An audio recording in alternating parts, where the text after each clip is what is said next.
እንደ ነገሩ አድርገነዋል። እታውዬ ብላለች ናትናዬ። አለ ውዴ ብላለች።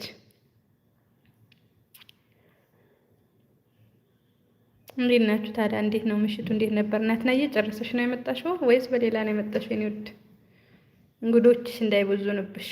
10 ሰው ይታየኛል። ላይክ፣ ሰብስክራይብ፣ ኢንዲስትራክ አለው የኔ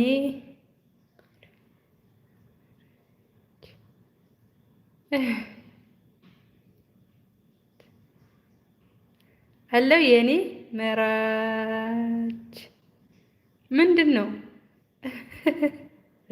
አንብቤ አሳስቼው ነው ያነበብኩት እንዴ? አይፈለጡኒ ምንድን ነው? በአማርኛ ጻፊ እስቲ እናትናይ። ተይ ግድ የለሽም። ምን እንግሊዘኛ እንኳን እንግሊዘኛ አማርኛውንም ዳዴ ነው የምለው። ተይ ሄደጊ ሄደጊ ናትናዬ ተዛረቢ አማሪክ ኦኬ